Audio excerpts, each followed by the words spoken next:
So we're now on the record, right? We'll wait one more minute, and then I will ask those of you here a question, and then we will move on to our guest lecture for the day.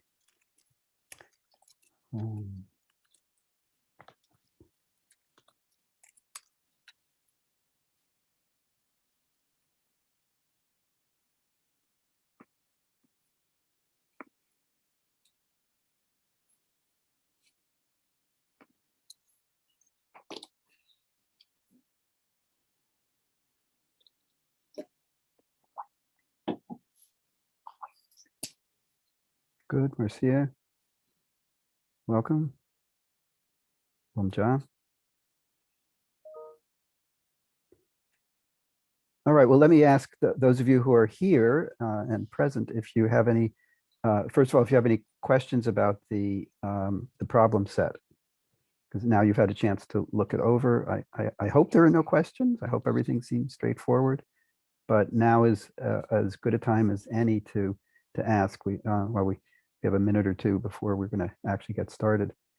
So everyone okay with it so have any of you actually looked at it? I hope so.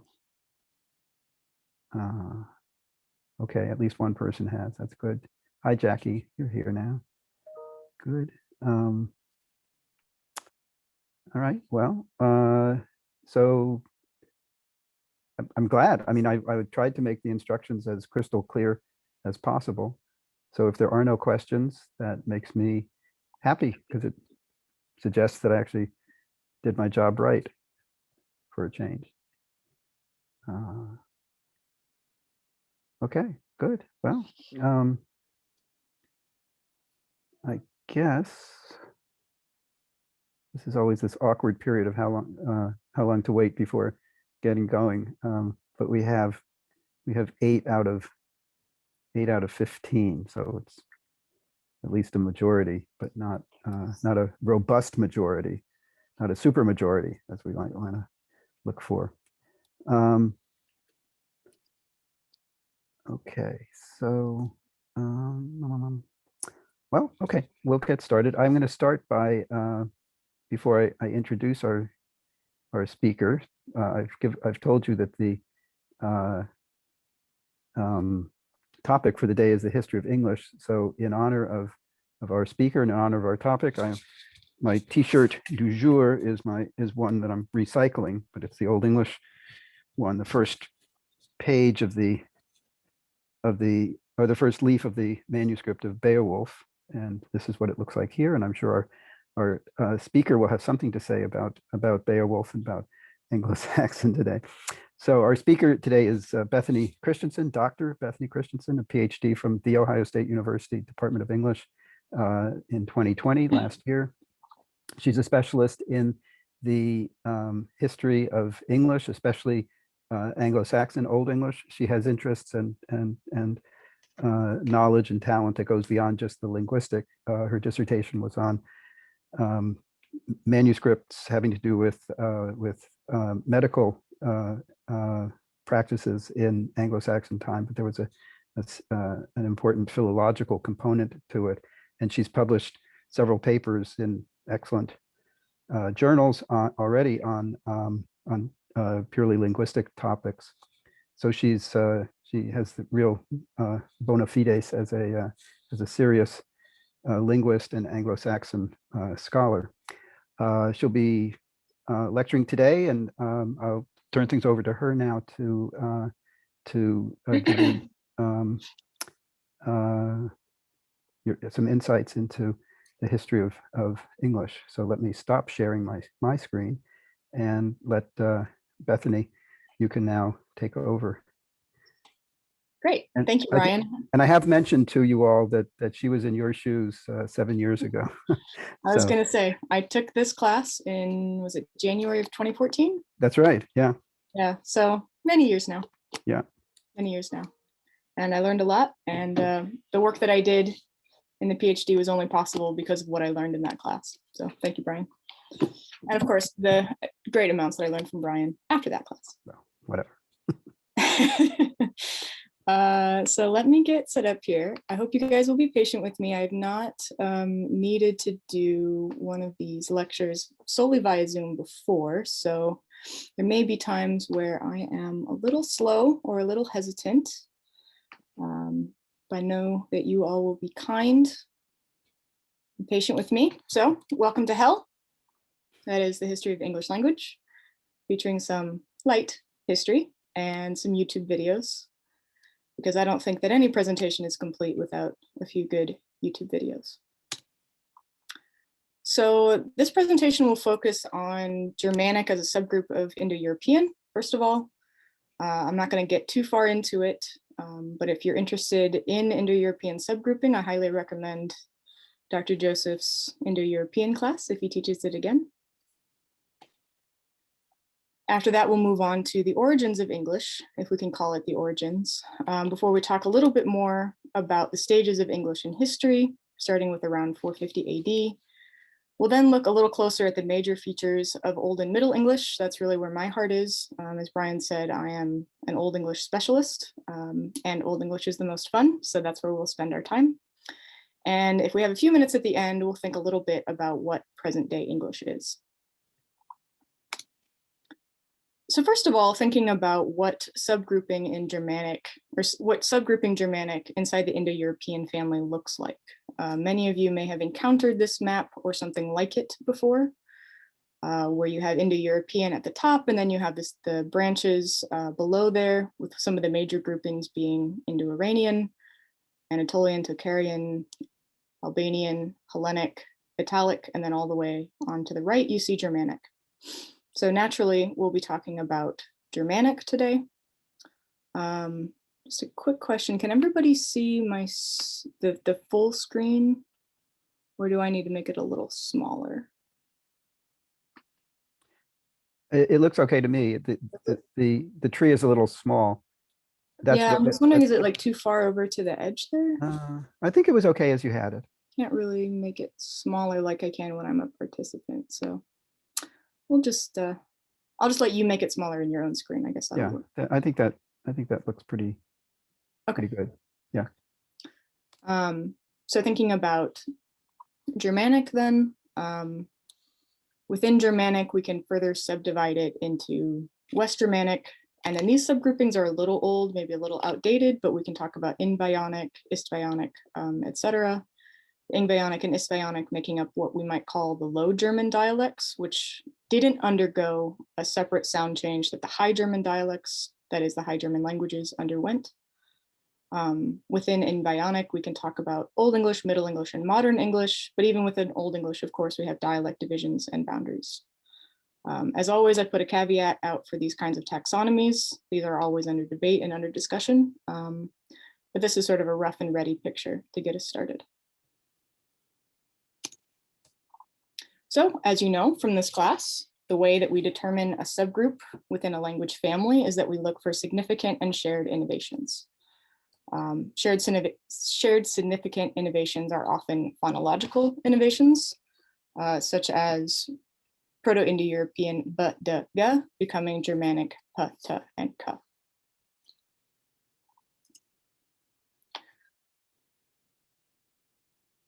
We could talk a lot about the changes that happened between Proto-Indo-European and early Proto-Germanic. We could talk a lot about the changes that happened between early Proto-Germanic and later ones, but I wanted to focus on the two major sound shifts that we talk about within Germanic, namely Grimm's Law and Werner's Law. So first of all of the Germanic languages underwent these two fundamental sound shifts. Grimm's Law describes a change shift that fundamentally altered the Proto-Indo-European consonants. And in that change shift, stage 1, p, t, k becomes p, t, ch. In stage 2, b, d, g becomes p, t, ch. And in stage 3, b, d, and g become b, d, and g. So again, this is true for all of the Germanic languages. This is a fundamental change. Unless Brian wants to add something. No, you're fine. So you can compare it to Latin.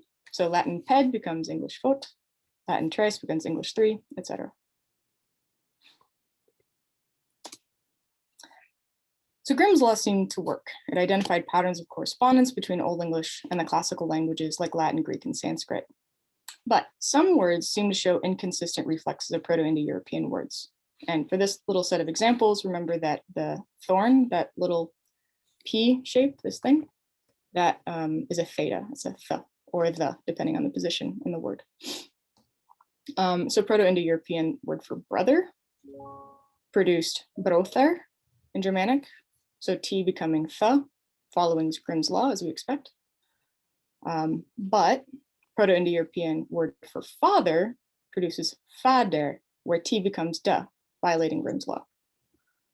And from the same Proto-Indo-European root, the word for become or be, werdana and warth, but alternating in the same paradigm with wordun and ward. So why should that be? As we know, sound change is regular. So why should it be that we find some quote unquote apparent exceptions? Well, this was solved with the positing of Werner's law. So in Werner's law, the voiceless fricatives f, th, s, and ch, immediately following an unstressed syllable in a word, become voiced v, the, z, and r. So brother, with initial stress, keeps th, but fader, with ultimate stress ultimately produces a voiced fricative, which then hardens to d. Similarly, werdana and warth, with initial stress, but wordun and wordanas produce the voiced variant, the voiced fricative, which then hardens to D. So Werner's law explains those apparent exceptions, which were not in fact exceptions at all. Any questions about this at this point? No, it's pretty straightforward stuff, I think, from what you've been learning in the class. And it was an enormously important finding in terms of solidifying the idea of regularity of sound change, which we've been emphasizing in the class. Absolutely. So all Germanic languages share Grimm's and Werner's law. And again, High Germanic languages, so if those of you who have studied High German, those underwent a second sound shift, but all the Germanic languages share the first sound shift. And while historical linguists are much more comfortable talking about relative chronology, this thing must have happened before that thing, and that thing must have happened afterwards. The rough absolute chronology is that Proto-Germanic is probably in the middle half of the 1st century BC. West Germanic probably broke off around the time of Christ, probably around there. Okay. So now we get into the development of one of these low, that is first sound shift only, West Germanic languages, which we're going to call Old English. Old English is essentially the language spoken by the Germanic tribes that moved to the British Isles, mostly on the East Coast, sometime around the 4th or 5th century. Accounts differ about how that happened and why that happened, but for some reason, a bunch of German speakers went to England and settled there. So the dialect was spoken there as early as the 4th century, but the first texts don't show up until closer to the 8th century. And certainly by the time the written records appear, the language is already different from continental Germanic, and they already thought of themselves as a separate people group, calling themselves English, so those who descended from the Angles, one of the Germanic tribes, and they lived in Engleland. So distinct language, distinct ethnic identity, distinct geographic space.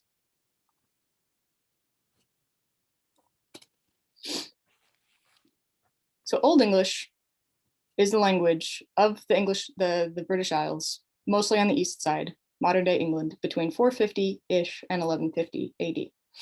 And you see there on the right some examples of TV shows and movies that were set in this period that would have featured Old English if they were true to life. In fact, this upper one here, this is from the show Vikings. I don't know if you guys remember that show.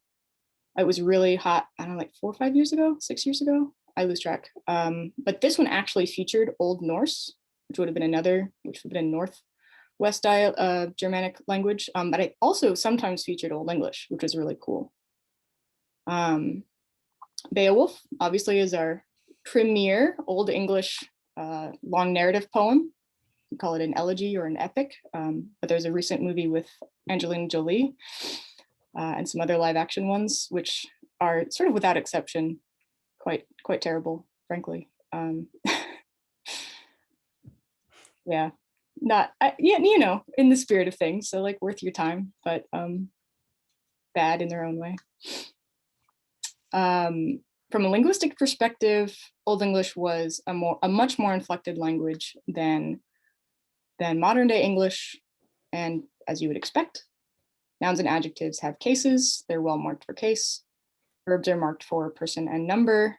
And at this stage in the language's history, there are very few loan words, very few borrowings from other languages, which will change dramatically very soon.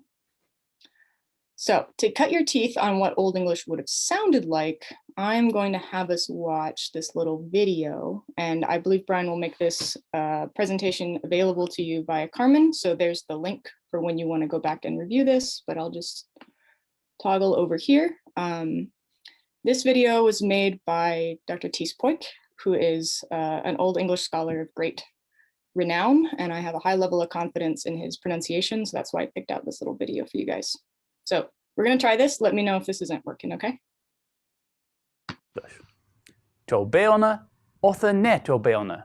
That is that fine. Is that okay? Is this seax the ich at foran meseo? Ealse world is waffer solor.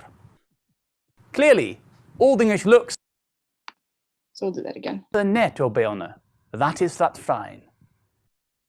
Is this seax the ich at foran meseo? Ealse world is waffer solor. Okay, so that gives you a sense of it, at least a sense of what it sounds like. And we'll talk a bit more detail in what the inflections look like.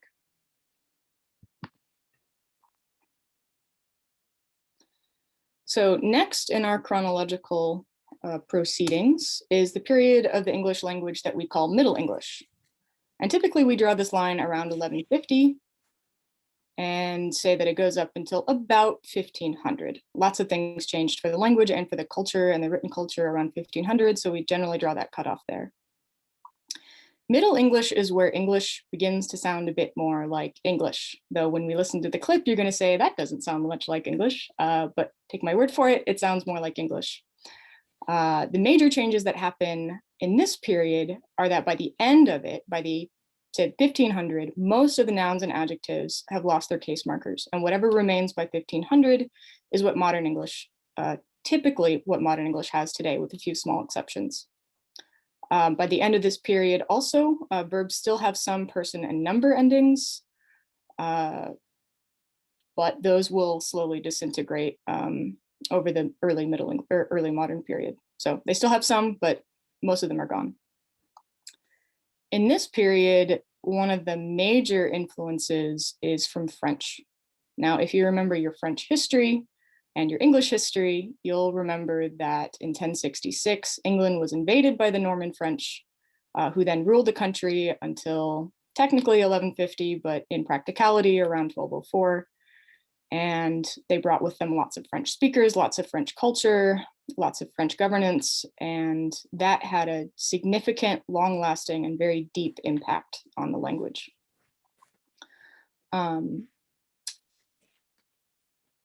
Middle English period, or England of this period, is a great favorite of fantasy writers. You'll recognize a lot of things from, you know, Lord of the Rings and Game of Thrones. This is the period of Robin Hood. A Knight's Tale was very popular when I was in middle school. I don't know if you guys know it. This is the period of the Medici, obviously, though that's in Italy. But I was trying to find things that were a little more recent than, you know, stuff I grew up with or whatever. An author that you may be familiar with from this period would be Chaucer. So that's what we're going to watch. And again, this link is here for you to review in the future, but I will just toggle to it in my window. So this is a video of someone reading the prologue of the Canterbury Tales. And if you've ever encountered a Middle English text, this is probably the text that you encountered. And this person has a absolutely lovely, I would say, incomparable Middle English pronunciation. And in fact, the first line was in our in that Old English, Middle English, Modern English assignment that we did early on in this semester. Okay. Okay. Nice. So you've already encountered this Just the first line. line. And you might have been a little mystified about what it meant and or how it should have been pronounced, but you'll at least know now how it's supposed to be pronounced. So let's listen to it. Here beginneth the book of the Talus of Canterbury. When that April, with his surest sorter, the drucht of March hath persed to the roter, and bathed every vine in switch liqueur, of which virtue engendered is the flour. When Zephyrus eke, with his sweeter breath, inspired hath in every heart and hath the tender croppus, and the younge sonne hath in the ram his halve course y runne. So there you'll notice a lot more of the words sound familiar than with the Old English example, right? And this is because we have so many French borrowings that we still have in the language that it really replaced a lot of those native words.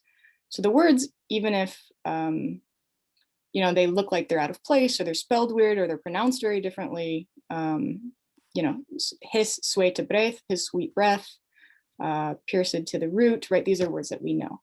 So that's why I say this is when it starts to begin to look like modern English.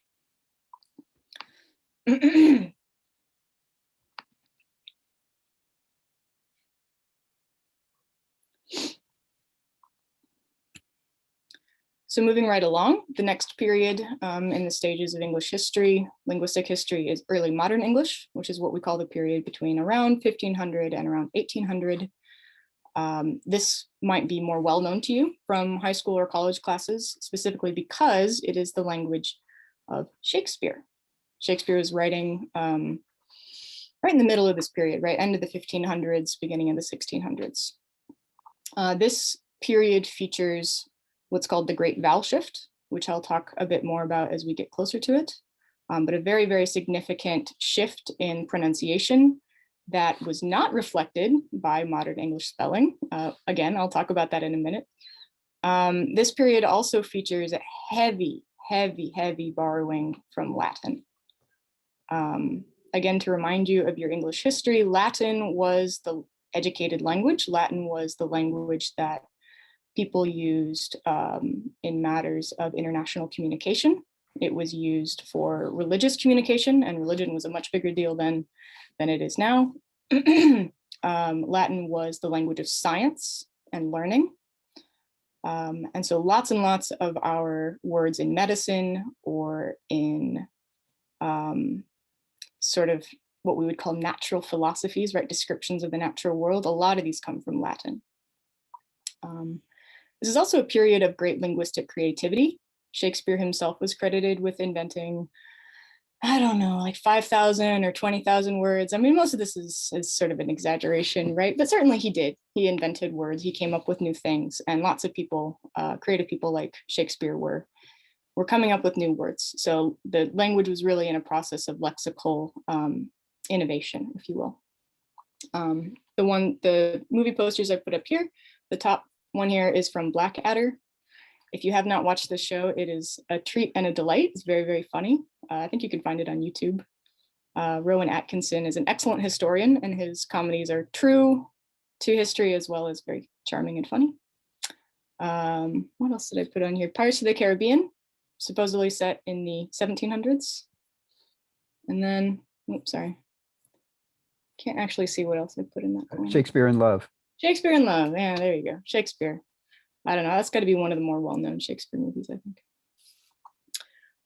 So let us listen to what Shakespeare would have sounded like, a little different from us, and certainly different from modern British people.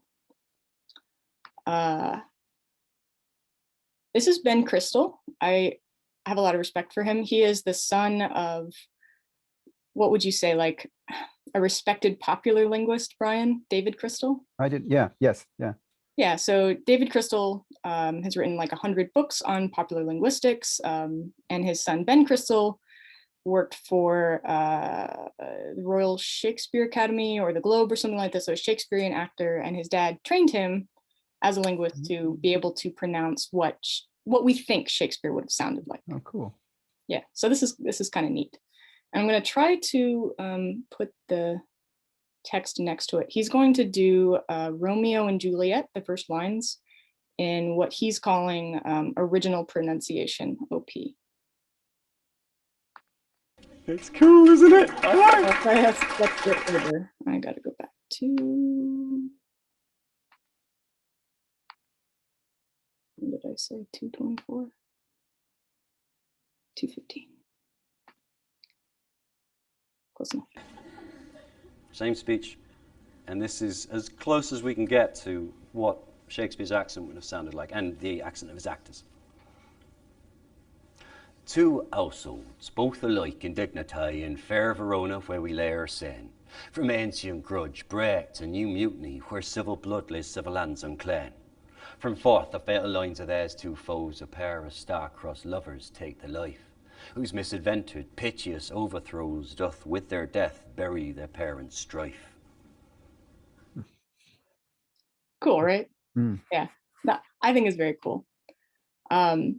If you're interested in this, actually, Ben Crystal and his dad, David Crystal, co-published a book on reconstructing Shakespeare's pronunciation. I don't remember exactly what it's called. I think it's called Reconstructing Shakespeare's Language or something. It's short, it's sweet, it's very neat.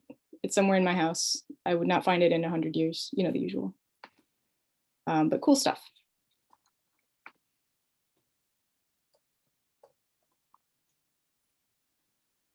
So the last stage that we generally talk about in terms of English language history is modern English, which we usually say is from 1800 to the present. The significant changes that we can talk about for modern English are less about sort of talking about a single centered standard language and more about sort of how language has exploded in global varieties. And the key point that I would make here in a very big topic and a very interesting topic about global and expansive English is that today's social, ethnic, racial, and regional variation becomes the change of tomorrow's language for the speakers of those dialect communities. And I picked out here a couple of the, I think, really outstanding speakers of non-standard American varieties of English. I don't know if you guys remember Snooki. Again, this is sort of dated now. She's from like 2005, 2010. Ancient history. Ancient history, yeah, but she's got a great, you know, Jersey accent. I think Cardi B, you know, huge hit in the last few years. She has an outstanding Bronx Afro-Caribbean dialect. And she owns it, you know, she uses it in her interviews, as I'm going to show you in a second. And then, you know, speakers of Afro-American English, like Amanda Gorman, though she doesn't have a pronounced dialect. Same with Lin-Manuel Miranda. He speaks a West Coast Latinx variety, but he doesn't have sort of a very pronounced dialect. But these are representatives of speech communities that will certainly be shaping dialect regions for generations to come. But because I can't resist showing you little clips, let us watch this very short one with Blessed Cardi B. Just outstanding Bronx Latinx dialect. I wanted a couple of girls in the song. You know, when you have ideas like I want to have this and that girl in the song. I really wanted to have Megan, but I didn't know her that well. And our stylist linked us up, and when our stylist linked us up, we kicked it off really well. And I told her, "Oh, girl, we was just saying, I got a song for you. Well, I got a song for you," and she loved my song, and she hopped on it. And so that's talking about her recent hits, I think, with Megan Thee Stallion.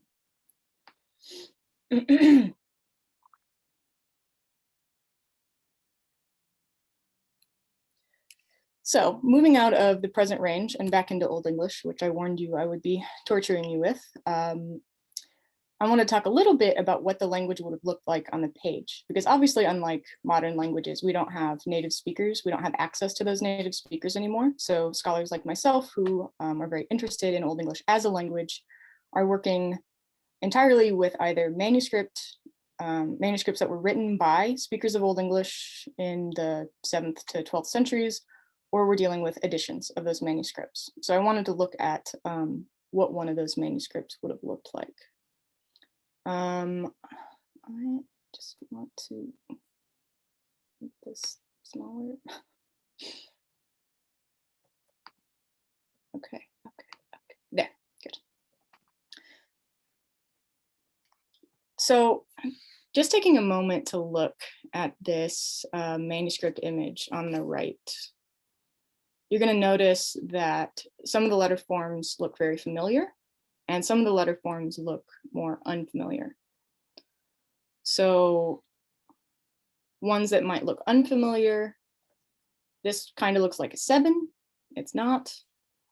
This one you'll know, those of you who have taken phonetics.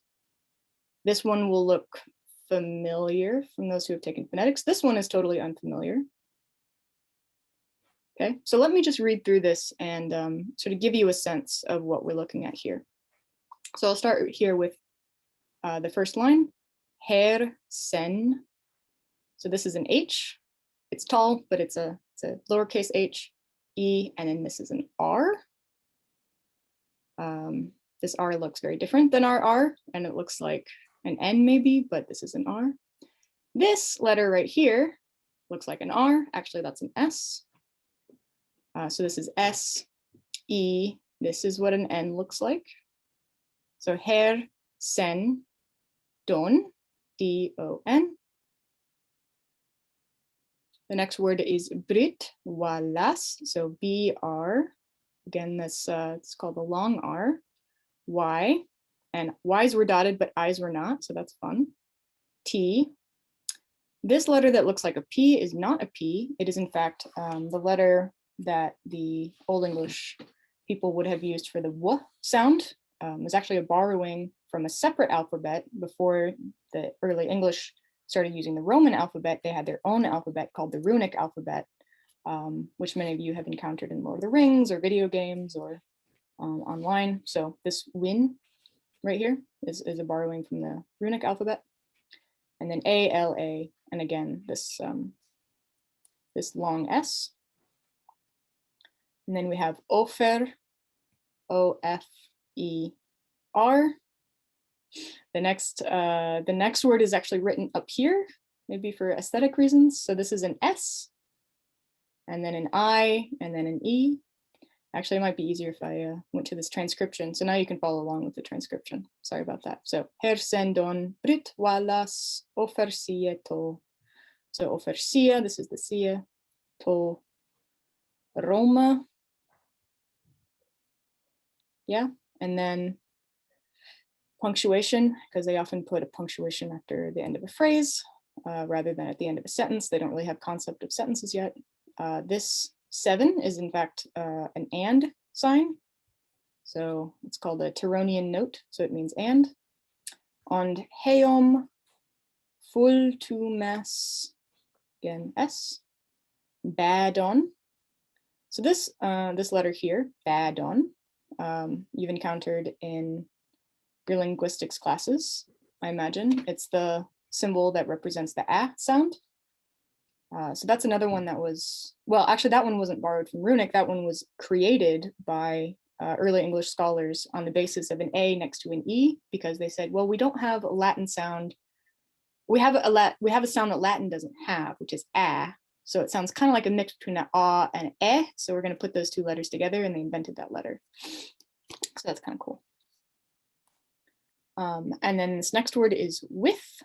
So again, this win, this says wa, I, and then this letter form you're familiar with from your linguistics classes in the IPA, right? It means the, it's the voiced fricative. But in Old English, it could say either the or the, depending on the place in the word. The two symbols were interchangeable. That is the thorn, which we haven't encountered yet, and the ev. So here you see a thorn. So forthan, F-O-R, thorn, which can say the or the, forthan. Same as ev can say the or the in with. Here you see a P, which does not, it looks similar to the win, but it's not the same letter form. You can see them side by side here. So this is with, peuch tas.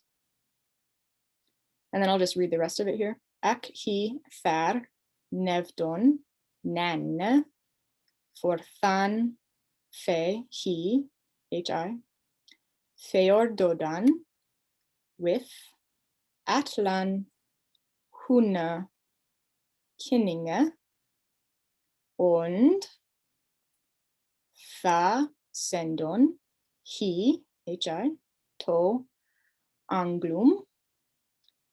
This macron over a U represents a final M that's been contracted. That was a borrowing from manuscript culture about writing Latin. So to anglum und angel kynnes athalingas fer ilchan badon. And in fact, this is an entry, and this is exactly what the entry looks like in the manuscript from what's called the Anglo-Saxon Chronicle for the year 443. This is people writing in the 10th and 11th centuries saying, this is what happened in 443. And since it's Old English, I have to translate it for you. What did happen in England in the year 443? Well, I'll tell you, the Britwales, one of the tribes of England that existed there before the Germans came, asked for help from Rome, that is the Romans. They asked the Romans for help to fight off their enemies, the Picts. And the Romans said, no, we're busy actually because we're fighting Attila the Hun. To me, this is super cool because I think this is one of the earliest historical references in Western literature to fighting the Huns in the Eastern Europe. So the Anglo-Saxons recorded this, and they thought it was important to note that they asked for help to fight their little tribal wars from the Romans, and the Romans didn't come. Of course, later the Romans came and conquered them and had a blast, but in the year 443, they didn't come yet. All right, so moving away from manuscript culture into looking a little bit more closely at what Old English would have looked like from a morphological standpoint. Again, Old English is usually called a highly inflected language, though those of you who have studied more highly inflected languages, both ancient and modern, will find this a little bit laughable because certainly it is more inflected than modern day English, which is very, very bare morphologically in terms of inflections, but it's a lot less inflected than lots of languages. So if you look at this chart with me, we'll start with the nouns up here. So already in Old English, right, you see a collapse of a lot of the inflectional categories that would have been present in early Germanic or in Proto-Indo-European. For instance, in the masculine strong nouns, you see that nominative and accusative are the same. In the feminine, throughout all of the categories, there's a huge collapse in the accusative, genitive, and dative. It's even more pronounced in the weak nouns. In the plurals, all the nominatives and accusatives are the same, right? So this is sort of I think of Old English not as highly inflected, where modern English is not inflected. I think of Old English as a much less inflectional language than anything that came before. It's already seeing a collapse of that inflectional system.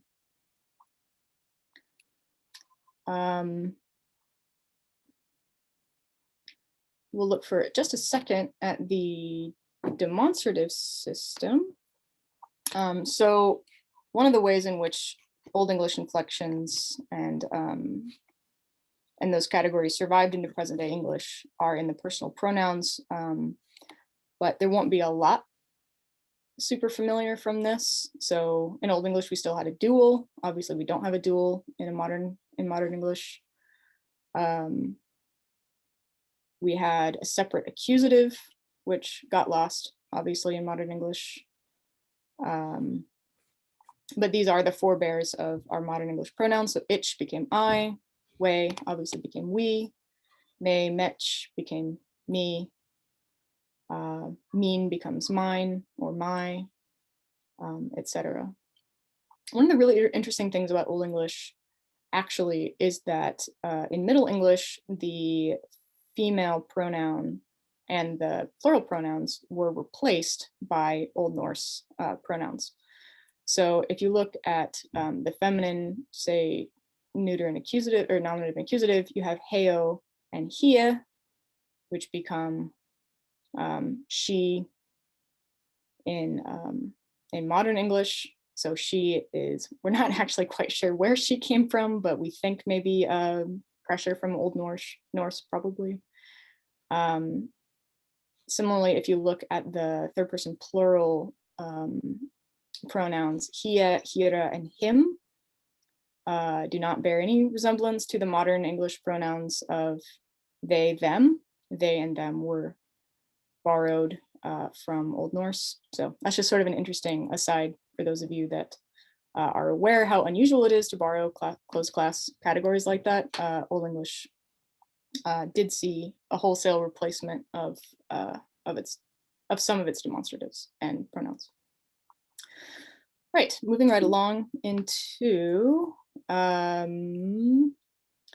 Old English had strong and weak verbs. I don't want to spend too much time on this. Obviously, this system became greatly simplified in Middle English, just like everything else that got greatly simplified in Middle English. You can review that on your own. Old English syntax, as you would imagine from a more inflected language, had a much more variable word order, but already in Old English, in the earliest stages, we're seeing an increased reliance on word order, and certainly by the Middle English period, that is much more set than it was in Proto-Germanic, for instance. But still, it's possible in Old English to move around your verbs, to move around your objects and subjects. So, se kunning yaf children ban, children yaf se kunning ban, these all mean the king gave the children a bone.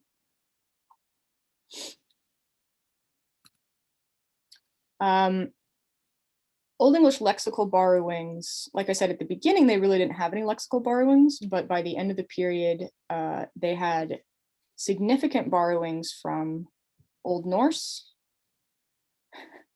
Yeah, I love this. This is a great meme. The rating of Lindisfarne. So Old Norse had a significant impact on Old English, but those loan words really don't show up until the Middle English period, but we know that they're borrowed in the Old English period. This sort of deep impact is coming from, we know, speakers living together, marrying together, existing as equals. You know, the Norse, the Danes, actually ruled over the northern and eastern 2/3 of the British Isles for a couple hundred years. So that sort of deep borrowing makes sense. There's a lot less borrowing from Celtic.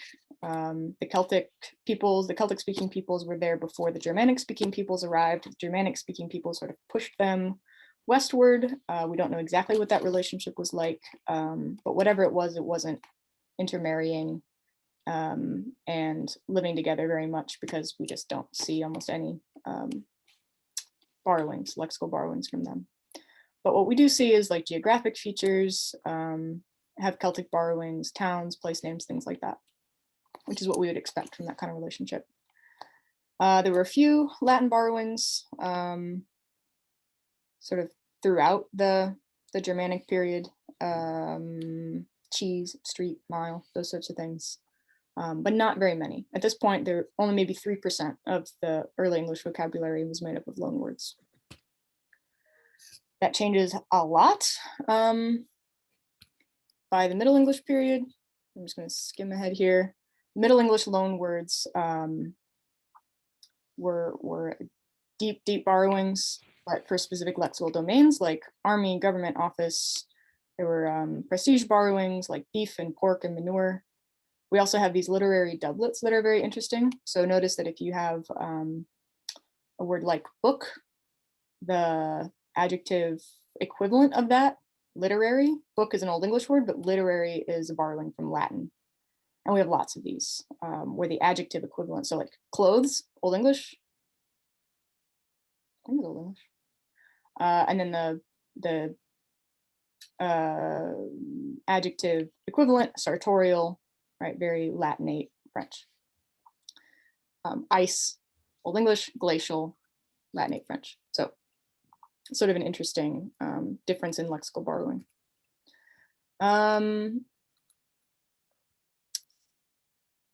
Let's look, actually, do I want to do this? The 12. Yeah, okay. So to look very quickly at the Lord's Prayer. So this is a text that we have for Old English, Middle English, Early Modern English. What I've highlighted in this transcription of the Lord's Prayer is the inflectional endings in red, and the Old English words in blue. So if you're familiar with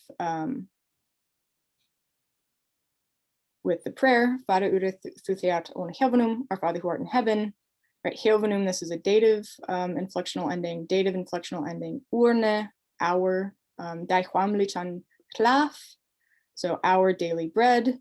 These are our inflectional endings in red here. Klaf is an Old English word, sulla, which becomes modern English sell, but in Old English means give.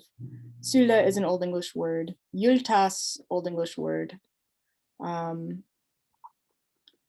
So forgive us our guilts, forgive us ure gultas, swaswa we forgivath urum gultendum, so just as we forgive our guilts, our guilters. Compare this to what happens in Middle English, where klaf is replaced by substance. Klaf is replaced by bread and substance. Debts is a French borrowing, detritus, French borrowing, right, instead of guilts. And the guilters. Deliver us, deliver is a French word, right? And our inflectional endings have fallen into much smaller syncretic pieces. So ure, fader, theoten, heaviness. So heaviness has lost its dative ending. A lot of these endings have turned into E. So here we have A's and ANs and UMs and NEs, right? These like more full inflectional categories. And all of these sort of turn into E. In eartha, so in earth, right? And eventually this E itself just falls off altogether. So this is sort of a good illustration of how these inflectional pieces just sort of evaporated just within a few hundred years. If we look at the early modern version, our Father which art in heaven, right? We've lost all of the inflectional endings that we had even here. Ure, Father, heaviness. Now we have nothing, right? We have the word trespasses, which is also a borrowed word. We've maintained deliver us, but all of the other inflectional endings are gone. So this is very indicative of the sort of the gradual loss of these inflectional endings between Old English and early modern English.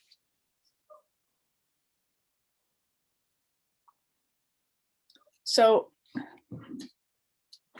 I wanted to take some of this time to talk about something that happened in the last year or two that is really, really exciting, which is the emergence of bardcore. I don't know if you guys are plugged into this. Brian actually sent me one of these videos, but basically it's taking like modern songs and rewriting the lyrics to sound more medieval and rewriting the songs, or like putting it in a version that can be played with medieval instruments. And these are super creative and they're super fun. And it spawned this like whole genre called like bardcore.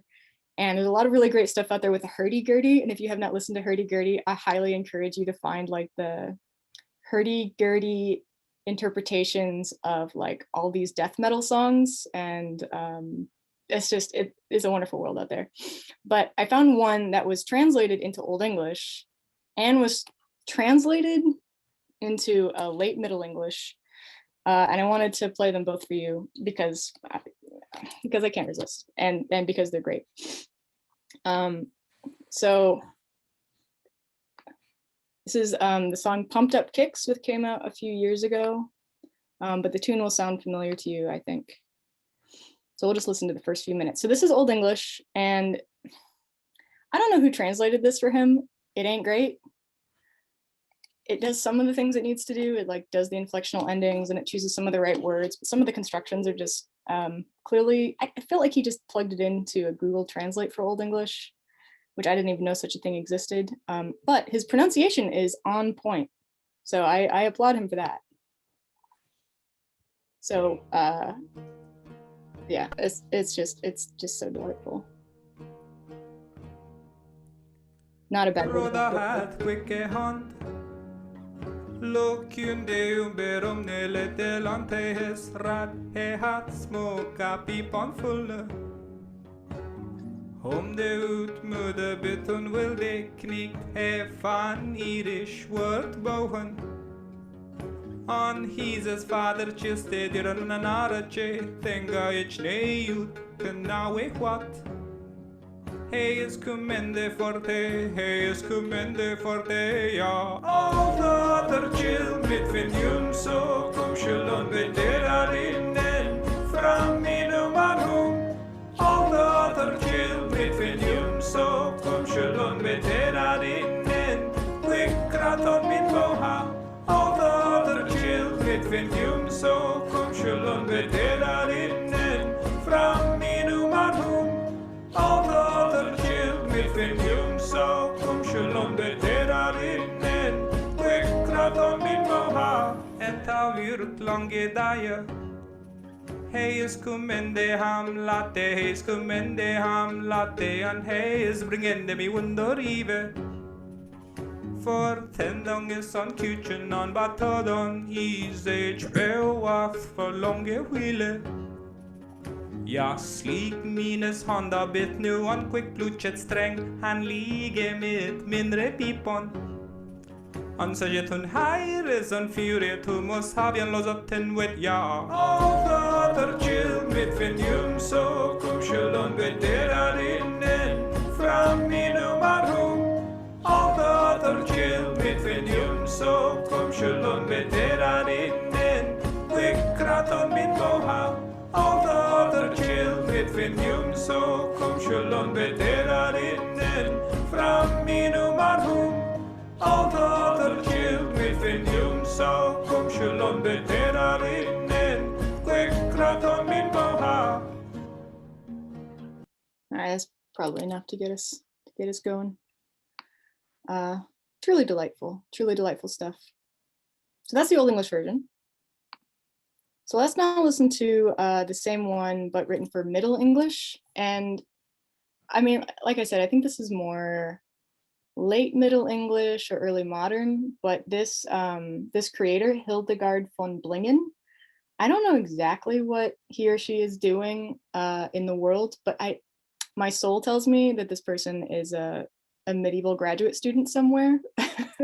So I like to think that they've sort of done their homework with the sort of the word choice for Middle English. I'm not as good with Middle English as I am with Old English, but I mean, it sounds pretty good to me. And it is great fun. So same thing, Middle English. And all. Robert hath a swift hand. He doth gaze upon the field, and he maketh a plan. And he hath a jaunty cap. Perched upon his head, he's a longbowman. He did find an old bow of yew, and a quiver of arrows in his father's chest. Wherefore I cannot say, but he cometh for thee, yea, he cometh for thee. Oh, ye boy rocks with your buckskin boots, first ye go.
again, enough to get going with. And I show you that not just because it's delightful and fun and I want you to listen to Bardcore, but also I think with ancient languages, right, we can talk about the grammar, we can talk about the morphology, I can tell you about the trends, but until you sort of hear it and experience it, it's hard to sort of internalize what the differences felt like. So Old English just felt different, right? You didn't recognize the words, the pronunciations were very strange. Late Middle English might have different words. It might use some different constructions like ye and mine arm, but by then it's much more readily understandable as English, right? All right, back to work. I told you I would tell you a bit more about the Great Vowel Shift. The Great Vowel Shift, or maybe shifts, there's still arguments about whether this was a single shift or multiple shifts, took place probably between 1500 and 1700. So Shakespeare was right in the middle of that. Every single vowel, every single long vowel that is in English shifted upward in the vowel space. And those that couldn't shift upward anymore, those that are at the top of our little vowel map sort of got pushed out into diphthongs. So something that sounded like E in 1400, in 1500 sounded like A, in 1600 sounded like A, and in modern English sounds like I. Similar with A in 1400 sounded like E in 1500 and sounds like E in modern English today. So the reason that the Great Vowel Shift is so important for modern speakers of English is not just that all your vowels changed from Middle English to modern English, which is sort of nice to know, I suppose, intellectually, but because it explains one of the major reasons that people find English such a difficult language to learn, and that is because the spelling doesn't match, or doesn't seem to match the pronunciation, right? So those of you who have learned continental languages like Spanish or something, you say, boy, this system makes so much more sense. Well, yes, because English pronunciation changed, but English spelling did not change to reflect those new pronunciations. In fact, English has never had a successful spelling reform, with the minor semi-successful spelling reform of the American Dictionary Maker. But that is by the by. So wrapping up here, long story short, what happened between Proto-Germanic and present-day English is the slow loss of the inflectional system with increased syncretism between cases in Old English, eventual loss of all those word endings. Again, this is a process that started well before Old English shows up on the map, but continued right up until, well, actually right up until present day. Even those few inflectional endings that we still have, some dialects delete. So African American English, for instance, often omits the S on third person singular present verbs, like he give the book, or he take the dog home, or whatever. So that's actually just a continuation of an ancient process. There's an increased reliance on more and more rigid syntax, more and more prepositional phrases for meaning. We see massive borrowing first from Norse and Latin, and eventually from French and Dutch, amongst other languages. And we see a great vowel shift with no concomitant spelling reform. And number 5, people say that English is a dumpster fire. I'm sure you guys have run into this either in person or online, that people always say how bad of a language English is, or how, you know, English isn't a language, it's 3 languages stacked on top of each other wearing a trench coat, or English doesn't have any rules, or English doesn't have grammar. And you guys, as astute linguists, know that this isn't quite right. In fact, it's quite wrong. But English is this complex amalgamation of complex historical processes, many of which are still reflected in, you know, irregular grammars or irregular pronunciation, or you know, arbitrary standardized rules around writing and things like that. When we talk about what present day English is up to, I think we can talk about a massive variety and complexity, right? The explosion of English as a global language in the past 100 to 200 years. Second language speakers number around 1.5 billion. I think we'll only see that go up, whether we like it or not. English is the language of science and international communication for much of the world. That's just being realistic. Obviously, we lament the death of native languages wherever that happens, but the fact is English is probably here to stay. 360 million speak English as a first language. Much of the internet is carried on in English. And much of the language innovation that we see in the internet is super, super fast, right? A joke can last 6 weeks or 6 months. It's super creative, it's international, it's featuring lots of language mixing. We're seeing this massive combination of textual, visual, audio. And to dispel any fears, in fact, this sort of the globalization of English language communication, we believe does not have anything to do with the elimination of dialects. So dialects like Southern American English or dialects of British English don't seem to be going anywhere. In many places, they're growing stronger, despite the prevalence of internet and TV. So I think that we have much to look forward to in English and in seeing new dialects, strengthening dialects, new languages, and all of that in years to come. So I have left plenty of time for questions if you guys have anything, or if there are things that you wanted to talk more about, or if Brian had anything that he wanted to add to this little presentation. No, you've covered things brilliantly. But please, all of you, don't hold back if you have questions for Bethany. I could ask a few things to get her going more, but I want to be sure you guys have a chance to. But why don't we first thank Bethany with either unmute ourselves and applaud, or you can use the reaction, clapping, whatever. But you see, thanks everyone. Plenty of appreciation, Bethany, and thank you. So does anyone have questions?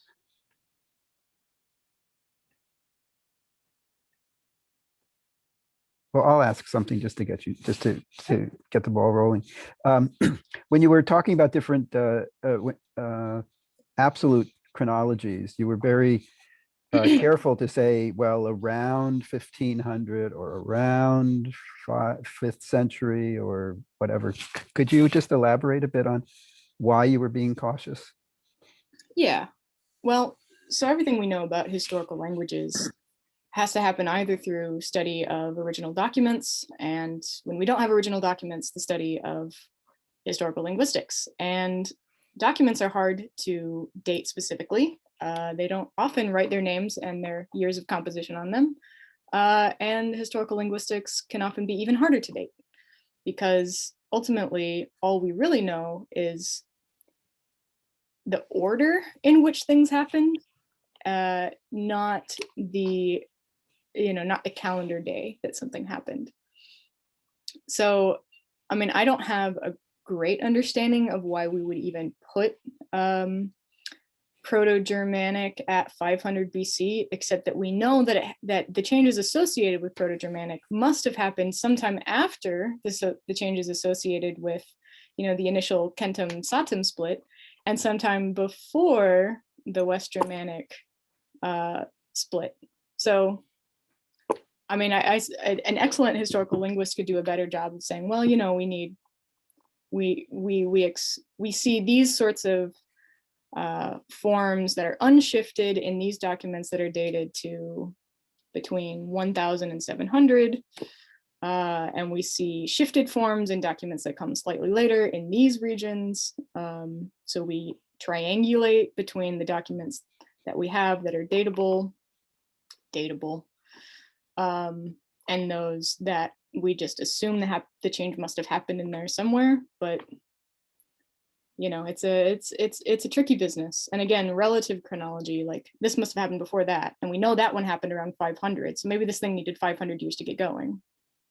Is the best we can do. Yeah, we're a science. No. That's exactly the right answer. We're a science, but there's certain aspects of what we do escape the exact science or don't allow for the exact science designation. There's a tendency, I think maybe you can speak to this too, to talk in terms of sort of the great literary works that define particular eras. So Yeah. I mean, you mentioned Chaucer, for instance, Mhm. and Middle English, but he didn't invent Middle English. He was just a sort of a chief representative of Middle English who's known today, I suppose, would be one way of talking about him. Mhm. Yeah, no, for sure. And for the kinds of work that I do, we have lots of attested texts compared to, say, ancient languages. But we tend to draw this line through what we call standard, right? We like Chaucer a lot. He wrote a lot of things. He was popular in his life. He wrote in a dialect that was at the time standard and largely contributed to the modern standard. So he sort of occupies a greater than normal place in our understanding of Middle English. You know, if I had time, I would show you and have you listen to Middle English that was written around the same time as Chaucer, within 10 or 20 years, and yet was a totally different dialect area and showed totally different developments in its grammar and phonology and lexical status. So I think that's part of our problem, is that we like to draw straight lines. We like to look at standardized or texts that belong to standard dialects. There was a very popular treatment of the history of English that came out, I think, in the 70s or 80s on public broadcasting, called The Story of English. It unfolded over 10 or so episodes, week after week. And what they focused on, which I thought was just terrible, was they focused on these key literary figures at different periods, without realizing that it's the language of the people, the language of the street, the language of everyday life, not the language of high erudition and literary output that really defines the way the language goes. There's an interplay, to be sure, between the two. Shakespeare reflected the colloquial usage while at the same time having an effect on usage. But I like the way you put that about, you know, of course we have to pay attention to these literary works. They what draw our attention necessarily. Sometimes they're the only thing we have for particular periods, but they sort of ignore the fact that there's a lot of language going on that it doesn't. Even today, even with all the recording and all the internet language and so forth, there's a lot of day-to-day speech and such that goes unremarked upon in a way. Yeah, I think it's a problem with how we write history, right? It's the history of men writing great books. And if we can move away from that paradigm toward, like, well, what were people doing, right? I didn't know I liked history until I realized that we could talk about, like, what you ate for dinner instead of talking about which king went after which king. I'm like, I want to know what they had for dinner. I want to know how they plucked the chicken. Did they have chickens? Turns out they didn't have a lot of chickens, right? Like, that's super interesting. Yeah. Sorry, getting off track now. Questions from there's a question in the chat from May. Chickens. During the process of English change, I noticed that changes happened in phonetics and characters in the writing system. Are there also changes of morphological structure? I think you mentioned a few, but it might be good to review those.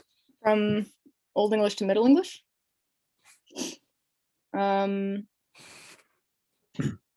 Let's see. So yeah, there was massive change morphologically. I sort of skimmed over this slide, and maybe I shouldn't have. But between 1050 and 1200, we do see a massive change in the morphology, and specifically inflectional endings just sort of go away, right? They either collapse into endings that all sound the same and thus don't seem to have any communicative power.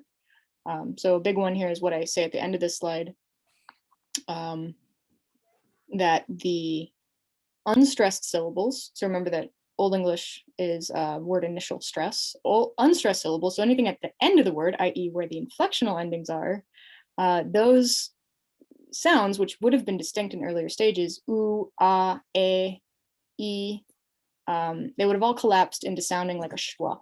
So zorge, zorge, zorge, zorgen, zorgen, zorgen. So a lot of linguists think that change happened first, so the phonological change actually preceded the morphological change. But of course, the reality is always it's a complex interplay between less and less reliance on morphological inflectional endings for grammatical communication and concomitant phonological changes, which led to less and less distinction between one's distinct endings. So I actually have a whole separate lecture. If Brian invites me back, I will talk to you all day long about why it looks like there's this really, really sharp change in the morphology between Old English and Middle English, and why that's actually been drastically overstated in the textbooks and in what looks like happened if you just look at the text themselves. But I will not try to use my 10 minutes doing that right now. And what about syntax? May continues with the question. Yeah, there hasn't been as much written about syntax that I personally find compelling or useful, but I personally think that, again, I would be talking about this in this other lecture. I personally think that the concretization, the solidification of a very few sort of clause ordering types would have happened earlier in Old English than is usually stated. And so another reason why the morphological change, why the inflectional endings disappeared, is like a lot of that grammatical information was being communicated in word order already. And that happened early in Old English rather than that being a Middle English phenomenon. But certainly generally, at the same time that those inflectional endings weren't doing that work, you see more and more rigid word order structures of subject, verb, object. And there's still some carryovers into modern usage that have a kind of quaint sound to them, like the inversion that you get when you front a negative. So never have I seen such a witness such a wonderful lecture, or something like that. That kind of inversion was far more common in earlier stages of English, so that the differences are not necessarily differences of structure, but sometimes they're differences of frequency of use. Right. Yep. Kyle has a question, please. Yeah, I was wondering about the controversy surrounding the was it the Low West Germanic kind of genetic relatedness? Yeah. So what makes it controversial? Well, specifically these words are a little controversial. The Ingvionic, Istvionic, Ermininonic. You'll see these more often in older scholarship. I believe, don't quote me on this, but I think the problem was that those categories were based on Tacitus, who was a 1st century Roman historian writing about the Germans, which earlier scholars and philologists maybe attributed too much credibility to, because he wrote about the German tribes and his interaction with them. And it's one of the only histories, one of the only written documents that we have about early Germanic tribes. And, you know, when we don't have enough documents, we tend to over rely on the documents that we have. So I believe those people group names came out of Tacitus, and that is part of what makes them controversial.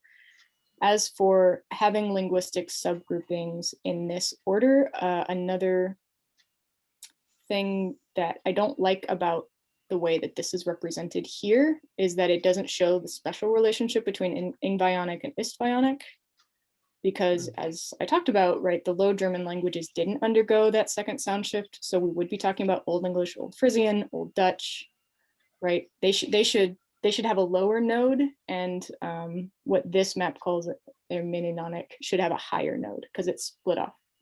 It's like more split, and these other two are more related. And there's also some disagreement about like whether Old Frisian is more or less connected to Old Saxon. We don't really have enough documents. Whether Old Dutch is more connected to Old German than we previously thought, that kind of stuff. But I haven't gone into it more deeply than that, to be totally honest. And just to add a bit there, some of the truth telling here obliges us to say, or obliges me to say that even though we've harped on these sort of clean divisions into different branches, there's actually a phenomenon that linguists refer to as a dialect continuum. And it may be that what we saw for at least some of early West Germanic was more of a dialect continuum where the boundaries between Old Dutch and Old Saxon were not as clean as this tree-like representation indicates. And that's an ongoing issue with classifying languages and subgrouping within historical linguistics. What we're learning in class now is sort of the straightforward way of classifying things. And if there's an advanced seminar in the coming years about language classification, we would get into issues about dialect continua.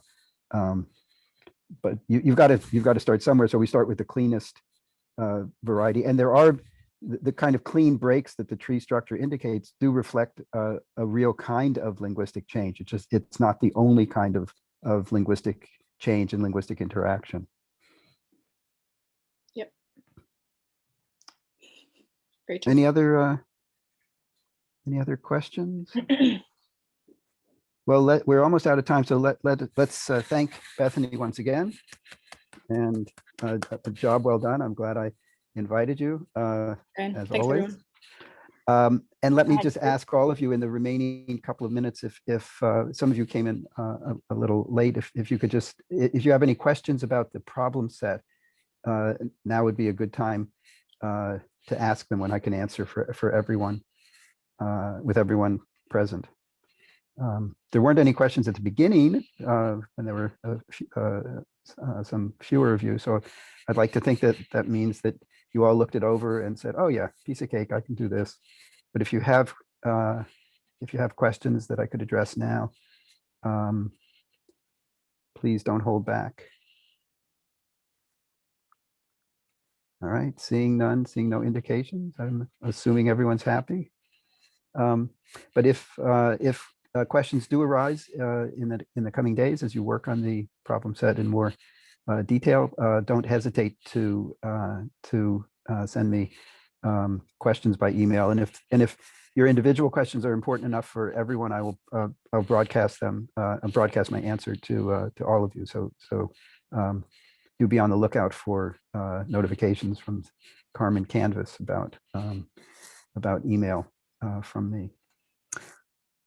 But other than that, thank you all very much. I'll see you then on Monday, and good luck with the problem set. And I should have mentioned, by the way, that Bethany will be teaching at the University of California, Davis, starting in about a week or so, teaching a course on English linguistics with, I hope, a heavy historical component in there. So there is life after a PhD. That's good to know. You could do this forever, it turns out. Great. Okay, well, take care, everyone. And thanks very much, Bethany. Job well done. Thank you very much. Thank you. Thanks, guys. Thanks for being a great audience. Okay, I will stop recording.